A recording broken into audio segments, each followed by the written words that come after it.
이 시간도 우리 옆에 분들하고 인사합니다. 믿음의 고백이기도 합니다. 옆에 분들하고 인사 이렇게 합니다. 모든 것이 하나님의 은혜입니다.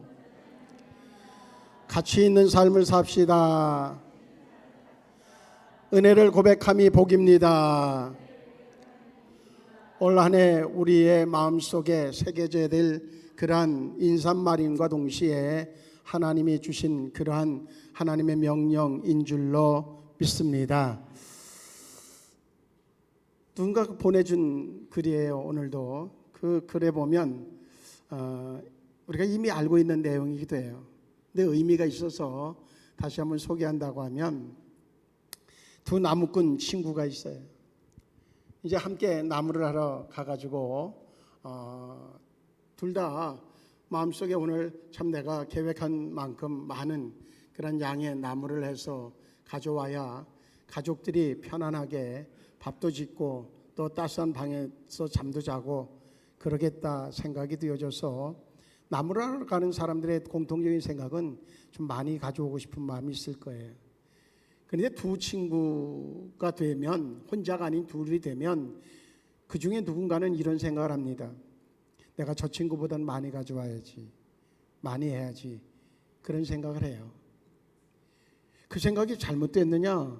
뭐 꼭 딱 잘못됐다고 볼 수는 없을 거예요. 근데 뭐가 잘못되는 부분인가 하면, 그 친구가 나보다 더 많이 했을 때에 질투심이 생긴다. 그러면 그거는 잘못된 걸 거예요. 오늘 나오면서 어떤 목사님 그 설교 듣는데 그 내용 속에 이런 내용이 하나 있더라고요.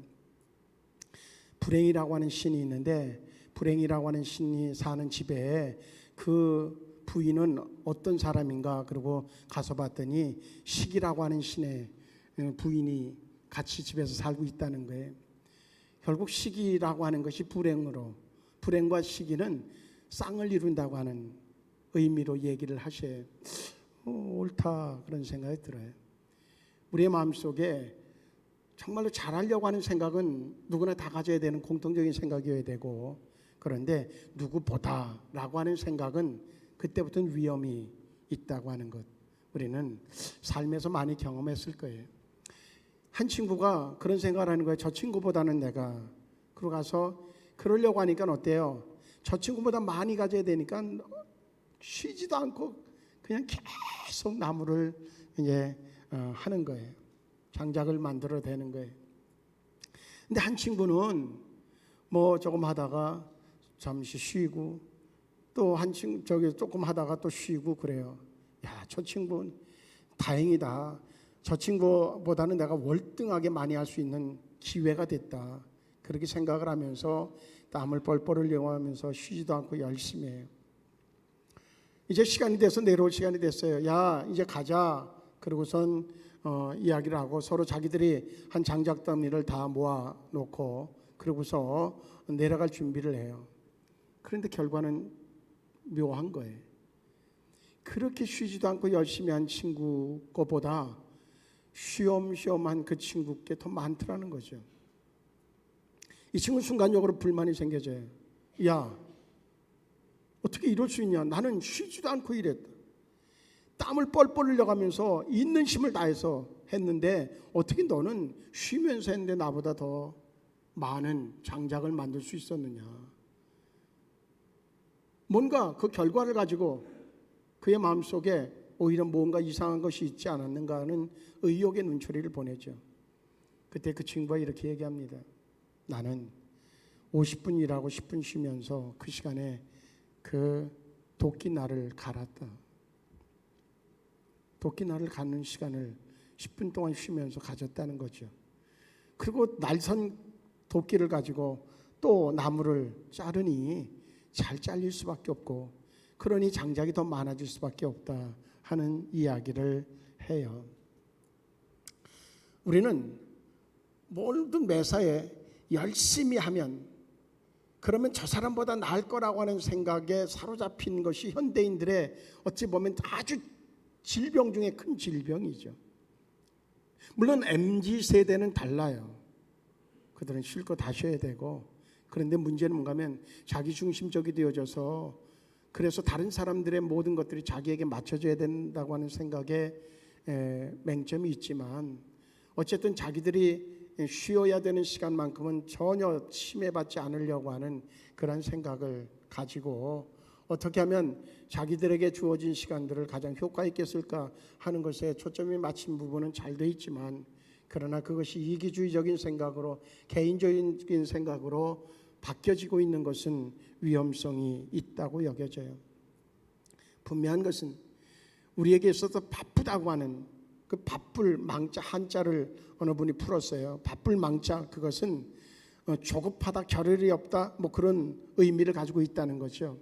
그래서 망자를 보면 이제 마음 심자에다가 망할 망자가 이렇게 겹쳐서 바쁠 망이 되어졌다는 거예요. 결국은 마음이 바쁘면 망한다는 거예요. 우리에게 있어서 오늘 본문의 말씀을 통해서 무슨 이야기를 좀 하려고 하는가 하면 제목 그대로예요. 삶이 뜻대로 안 될 때에, 뭔가 최선을 다했든 어떻든 간에 삶이 뜻대로 안 될 때에 어떻게 할 것이냐 하는 거예요. 여기에 사실은 그 다음에 결과물이 달라지게 되어져 있어요. 갈라지게 되어져 있어요.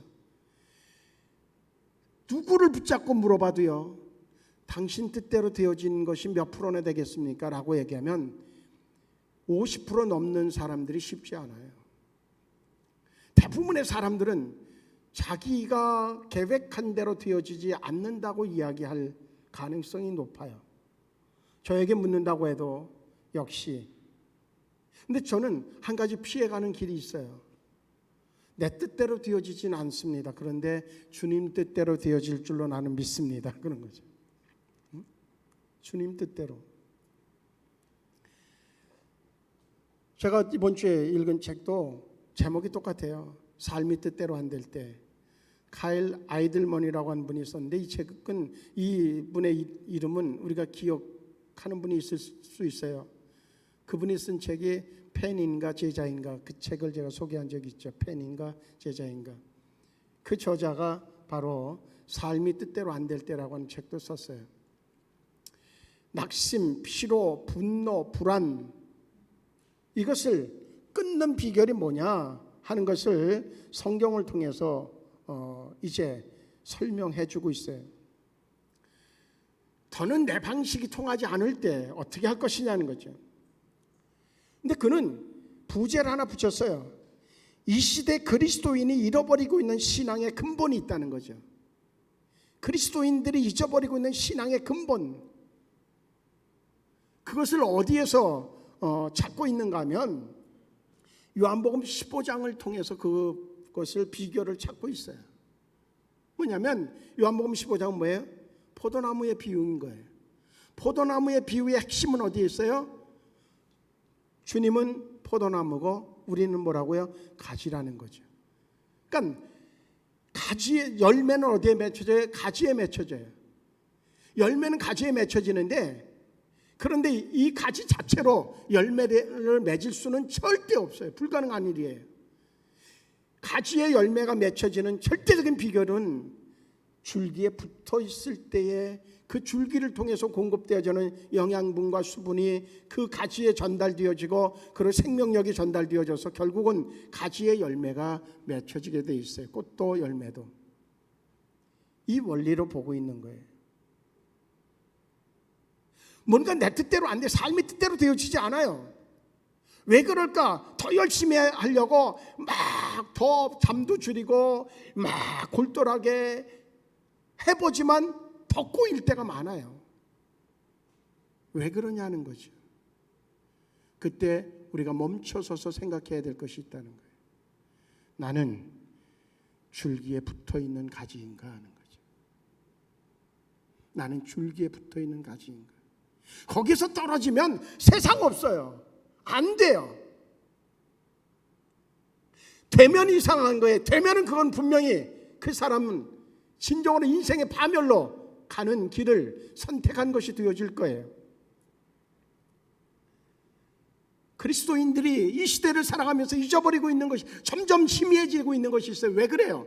요즘에는 뭔가 자기가 노력하면 되는 시대잖아요. 되는 시대. 뭔가 돼요. 착각하고 있다는 거죠. 그렇기 때문에 점점 어때요? 그리스도인이라고 하는 이름은 가지고 있는데, 지난주에 이미 그리스도인 우리는 누구여야 되는지에 대한 얘기를 충분하게 했어요. 틀림없는 사실은, 그런데 그리스도인이라고 하는 이름은 가지고 있는데 그리스도에게서 떨어져 있는 존재다. 그러니까 삶이 뜻대로 안 될 수밖에 없는 거죠. 결국은 포도나무의 비유에서 우리에게 가르쳐 주려고 하는 핵심은 뭐냐? 그건 뭐냐? 삶이 뜻대로 안 되든 어쨌든 되든 우리에게 있어서 가장 중요한 핵심은 그리스도에게 연결되어져 있느냐는 거예요. 그리스도에게 붙어 있느냐라고 하는 거예요. 나는 정말 그리스도 안에 있는, 그리스도와 함께하는, 그리스도가 정말로 명하시는 대로 순종하는 그러한 진정한 믿음의 사람, 진정한 성도, 그리스도인이냐라고 하는 것에 대한 답변에 달려 있다고 하는 것을 우리에게 가르쳐주고 있어요. 지난주에 제가 바리새인에 대한 얘기를 아주 신랄하게 했을 거예요. 예수님도 역시 바리새인들에 대해서 집중적인 포화를 가했어요. 근데 바리새인들이 다 나쁘다고 아니했어요. 분명한 것은 그들은 중에서 정말로 중심이 그리스도에게 붙어 있으면서, 그러면서 율법을 지키고 하나님의 말씀을, 하나님 앞에 어떻게 하면 영광 돌릴 수 있을까, 거기에 더 그래서 정결하게 하려고 하는 바리새인들이 왜 없었겠어요? 그런데 현대교회에 바리새인을 이야기할 수밖에 없는 이유가 있어요. 모양만 그리스도인이라는 거죠. 모양만. 속은 시커먼데,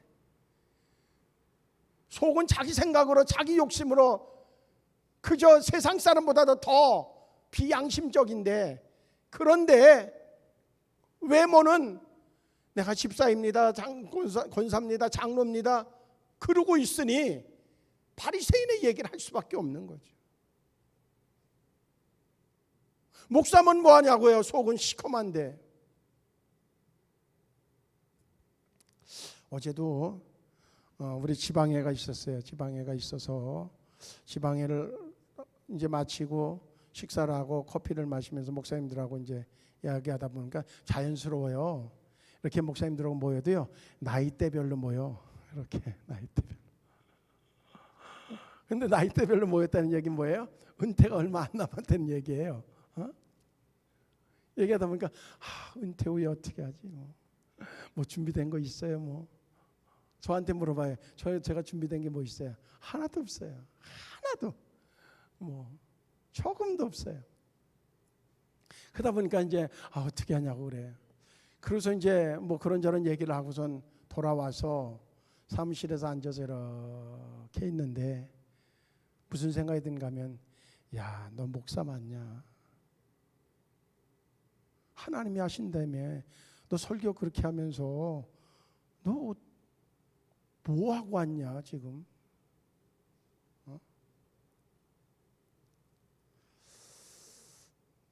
물론 목사도 밥 먹어야 되죠. 또 어디 가야 될 땐 가야 되고요. 그런데 어디까지 믿음을 가지고 있어야 진짜 믿음이냐라고 하는 경계선에 있어서는 고민이죠, 고민.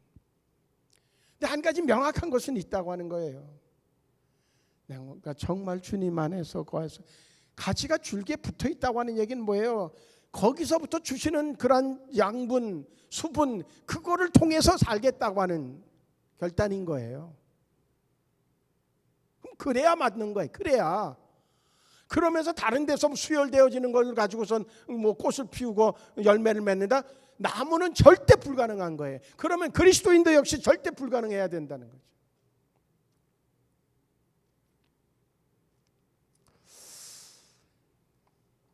그래서 그것을 포인트로 잡으면서 무슨 생각을 하는가 하면, 오늘 본문의 말씀 몇 가지를 좀 이렇게 나열해 봤어요. 내 방법이 통하지 않을 때에 우리는 경험적으로 보면요, 몇 가지 증상이 나타나요. 어떤 증상이 나타나요? 낙심이라고 하는 게 나타나요. 피로감을 느껴요. 때로는 막 분노가 생겨요. 그리고 불안해져요. 이게 내 방법이 통하지 않을 때에 드는 네 가지의 감정인 거예요. 낙심되고 피로감이 생기고 분노가 치밀고 불안해지고. 오늘 성경에도 얘기해요. 고기 잡는 거라고 하면 뱃대랑이에요. 근데 그 사람들이 밤새 잡았는데 한 마리도 못 잡았다. 이거는 참 쉽지 않은 상황이 벌어졌어요. 그런데 지금 예수님이 그의 배를 좀 띄워라. 그리고 지금 다들 피곤해 지쳐가지고선 막 그물 손질하고 있는데 띄우라고 그러고서 가서 앉으셔가지고선 거기에 예수님 따라오는 수많은 사람들을 바라보면서 설교를 하고 설교 다 마친 다음에 예수님이 뭐라고 그래요? 야, 자 깊은 데 가서 그물을 내려. 수고한 만큼 결과가 오지 않을 때 와지는 피로감, 이거는 참 이루 말할 수 없는 거예요. 그렇게 되고 나면 무슨 생각을 우선하는가 하면 내가 좀 부족해서. 우리는 그때 무슨 생각을 해야 돼요? 저는 그렇게 생각하려고 노력을 해요. 하나님의 또 다른 계획이 있지. 하나님이 또한 정말로 나보다 더 좋은 계획을 가지고 계신 분이니까 내가 모르는 뭔가가 있어서 하나님이 이것을 통해서 깨닫게 하시고 과정을 삼게 하시지 라고 하는 생각을, 그게 성경적이기도 하고, 그래서 그렇게 생각하려고 노력은 하는데 때때로 그럴 수 있어? 내가 어떻게 했는데? 그런 생각이 막 오면 그러면 견디기 힘들 때가 많이 있단 말이죠. 수고한 만큼 결과가 안 올 때에 와지는 그 지치는 상황. 그런데 거기에다가 엎친 데 덮친 격으로 빨리 정리하고 들어가서 쉬면 좋겠는데 예수님이 오시더니 배 빌려달라고 그러고 배를 띄우고 이분은 전혀 내 마음하고 전혀 상관없이 그냥 열심히 설교하고 계신단 말이죠. 그게 얼마가 걸렸을지에 대한 시간은 안 나왔지만 예수님이 설교하셨다고 할 때 그 많은 사람들이 몰려온 자들에게 설교한다고 할 때 한 30분은 아닐 거란 말이죠. 근데 지쳐 있는데 그거 언제나 끝나려고 하고 생각하는 베드로의 마음은 진짜 그냥 주저앉고 싶을 거예요. 근데 거기에다가 예수님이 또 말씀하셔요. 야, 깊은 곳에 가서 그물을 던져. 시간적으로 보고 자기 경험적으로 볼 때 전혀 아닌데 하라고 그런단 말이죠. 우리의 삶이 그냥 뜻대로 안 되는 정도가 아니라 꼬여갈 때가 있다는 거예요. 어떻게 할까 하는 거죠. 근데 베드로는 아주 현명한 선택을 했어요. 그 선택이 뭐예요? 그래, 맞아. 그래, 내 방법대로 내 실력으로는 안 됐지만 저분이 지금까지 하신 것을 보면 저분의 능력으로, 저분의 실력대로 어쩌면 저분은 정말로 전능하시기 때문에 어쩌면 저분은 지금 해저를 잘 바라볼 수 있는 그러한 렌즈를 가지고 계실지 몰라. 그는 그래서 그렇게 얘기합니다. 내 방법대로 안 됐지만, 밤새 고기를 잡으려고 했지만 잡지는 못했지만, 그러나 당신이 말씀하시는 말씀에 의지해서 내가 그물을 내리리이다 라고 하는 결정이에요. 내 뜻대로 안 되는 지금 그 상황 속에 처해 계십니까? 그때에 잠잠히 그분의 음성을 들어보잔 말이죠. 뭐라고 그럴까? 베드로에게는 야, 깊은 곳에 그물 내려. 상식을 뛰어넘는 이야기를 하시는데 베드로는 선택할까 말까는 자기에게 있는 거예요. 늘 마찬가지예요. 늘 동일해요. 내가 주님의 말씀에, 하나님의 말씀에 따를지 안 따를지의 결정은 내가 하는 거예요. 그런데 결과는 내가 지어야 되는 거예요. 베드로는 결정했어요. 내가 지금까지 경험으로 볼 때 여러 가지로 볼 때 안 맞습니다. 그런데 내가 말씀에 의지해서 그물을 내리겠습니다. 그러고 내렸어요. 다행히 그물이 찢어질 만큼. 그래서 다른 배 오라고 그래서 그 배도 신세가 베드로하고 똑같은 거예요. 밤에 잡았는데 밤새 못 잡았는데 베드로는 그래도 빨리 포기하고 돌아왔는데 그 사람은 그때까지도 조금 어떻게 더 잡을까 하고 돌아다니다가 그나마 아무것도 못 잡고 그러고선 그냥 피로감에 겹쳐가지고 들어오는 배 손짓해가지고 와서 채우니 얼마나 기뻐요. 내 뜻대로 안 돼도 우리 한번 그런 기대감을 가져보자고요. 내가 주님에게 팍 파묻혀서 하나님이 무엇을 원하시는가 하나님의 뜻에 확 묻혀서 그래서 하나님의 뜻대로 했더니 주님의 방법대로 했더니 됐어요. 됐을 때는 어떻게 돼요? 그물이 찢어지든 말든 배가 가라앉든 말든 그게 아니라 빈 배 있을 거예요. 주변에 오라고 그래서 그 배도 채워주고. 근데 이게요 웬만할 때 다 똑같이 나도 그렇게 할 거라고 얘기해요. 그런데 사람의 욕심이 안 그렇더라고. 내가 아주 가라앉든 말든 내 배에다가 채우기 바쁘지. 주님이 그렇게 말씀하시니 내가 최선을 다했어 안 됐든 다음번에 잘 될 거라고 생각하든 그거와 상관없이 주님이 말씀하시니까 어떤 결과가 나올지든 어쨌든 간에 내가 따르겠습니다.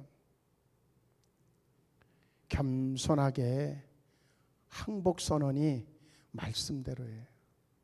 우리는요 하나님이 원하시는 것이 때때로 성경을 쭉 읽다 보면요 무엇을 원하는가 하면 아주 처절하게 막 짓누를 때가 있어요. 왜 그러느냐? 항복하기를 기다리는 거예요. 철저하게 항복. 맞습니다. 내가 부족합니다. 하나님만 바라보겠습니다. 주님 뜻대로 살겠습니다. 그럴 때까지 막 들이밟으실 때가 있어요. 베드로는 그 주님 앞에 순종해요. 그리고 마지막에 고백이 뭐예요? 나는 죄인으로소이다. 나를 떠나십시오. 내가 감당할 수가 없습니다. 그 고백이 우리의 고백이 되어야 되겠다 하는 거죠. 성경에 보면 그런 인물들이 많이 나오죠. 한나를 봐도 나오고요. 아브라함을 봐도 그렇고요. 모세를 봐도 그렇고요. 그들 하나가 한 파트의 설교가 되겠지만 중요한 건 그들을 이렇게 볼 때에도 아브라함도 역시 도저히 이제 더 이상은 방법이 없는 거예요. 요즘처럼 인공 수정이라도 하는 시대가 되면 해보겠는데 그건 아니고. 그런데 그 아브라함에게는 하나님이 약속하신 것이 있어요. 내가 하늘의 별처럼 바다의 모래알처럼 내 자녀들을 그렇게 많이 주겠다.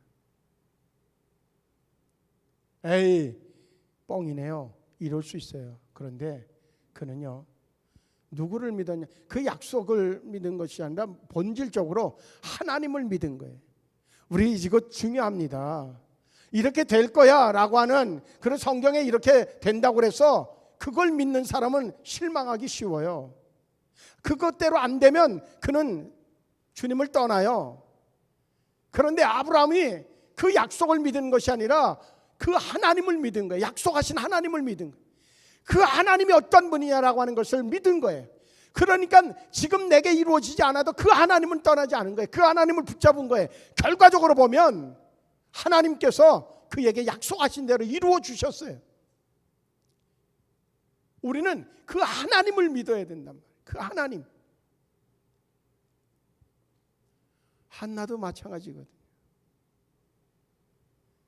그는요 남편이 자기가 애를 못 낳으니까 여자 하나를 들여가지고선 애를 낳는데 이 여자가 참 다 뭐 똑같겠죠.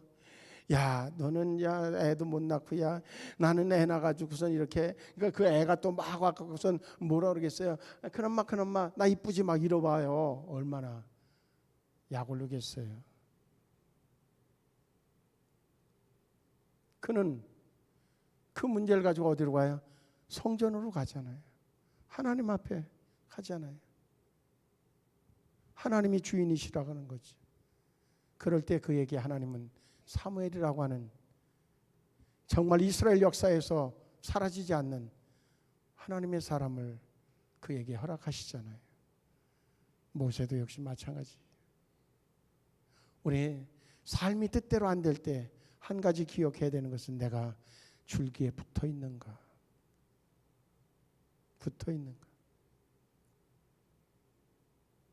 떨어져 있을 거예요. 붙어 있는데도 안 돼요. 사시사철 꽃피고 열매 맺는 나무가 어디 있어요? 겨울인 나무에게 정말로 에너지를 축적시킬 수 있는 아주 중요한 시간이기도 해요. 분명한 것은 우리 모두, 우리 생수 성도들은 최소한 이랬다 저랬다 손바닥 뒤집듯이 그런 이들 되지 않고, 생수교회 올해는요 어떻게 하나님께서 정말로 중요한 시간이라고 분명히 확신합니다.